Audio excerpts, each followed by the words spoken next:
What's going on, everyone? So today I'm going to show you how to install lowering springs on your Dodge Durango 2011 plus. I'm going to be doing my 2016 here, and I got these Swift Spec-R springs, which are meant to be used with the rear load leveling shocks. So if you do not have rear load leveling shocks, I would get the iBox. I would not get the Swifts. These are labeled front, rear, so it's easy to tell which goes where. So first thing you're going to do, which I'm not going to go over because you should already know how to do this, hopefully, if you're planning to do something this big, get the car jacked up, get it on jack stands, get the rear wheels off, both of them. You want the back completely off the ground so that the back suspension's just hanging. And so once we do that, we're going to use this jack. We're going to place it right under this lower control arm here on the rear, and I'll show you. So we're going to go right underneath there, just to where it's touching, to take the weight off of the shock and the sway bar so that we can unbolt the shock and sway bar. So what we're going to do is we're going to use a 13/16 to unbolt this. The rear bolt needs to be held. I'm not sure what size it is. It was too big for me to have anything, so I just used an adjustable wrench. But we're going to unbolt this 13/16. That'll release the shock. That'll unbolt the bottom part of the shock. And then after that, we're going to use an 18mm to unbolt the bottom part of this sway bar bracket that's holding the sway bar on. Don't unbolt the top, just undo the bottom, and that'll push out, and then that'll give us enough drop in this rear suspension to pop that spring out. So let's get started. All right, guys, so you can see I got my adjustable wrench on the bolt, or on the nut on the back of this bolt, and I got my breaker bar here on the bolt for the lower part of the shock on the rear. All right, so once you break that loose, I'm just going to use a ratchet it off.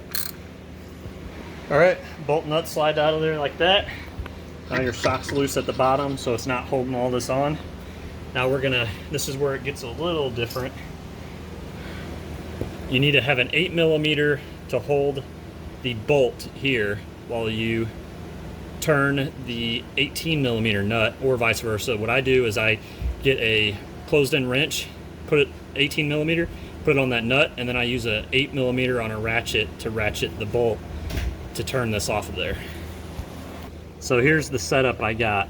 The ratchet with the 8mm on the end of the bolt, and then an 18mm there, and then I just hold the 18mm while I ratchet the 8mm. Once you got that off, you're just going to come back here, kind of wiggle this to where you can wiggle that out of there. You might have to jack the rear end up a little bit just to get enough space to wiggle it out. All right, as you guys can see, that is free now. It's not in there anymore. So this whole rear end now, I can lower the jack, and it's free here. Sorry. It's free to basically bounce around, which is what you'll need to do. Along with some prying to get the spring out and to get the new one back in.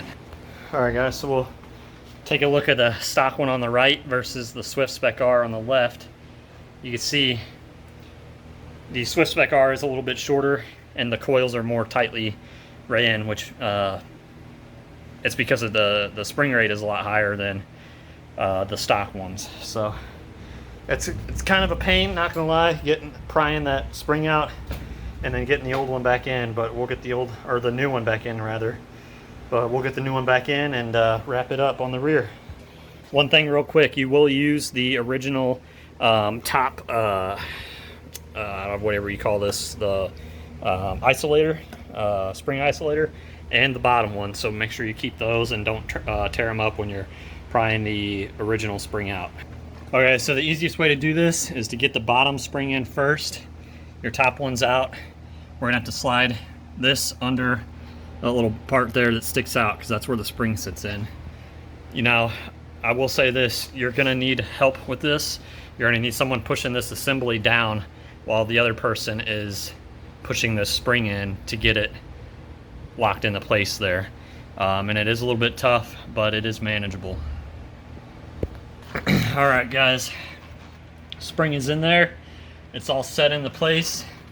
Now we'll just bolt everything back up, put this bolt back in. You'll have to get the jack and kind of jack it back up, but put it back in where it mounts to the lower control arm there for the sway bar bracket there. And then we'll line the shock back up, put that bolt back in right there, and get the wheels back on and drop her and see how she looks. Like I said, we're gonna have to wait a couple weeks for it to fully settle, but I took that measurement and we'll see how much it drops it. So we're gonna take a tape measure.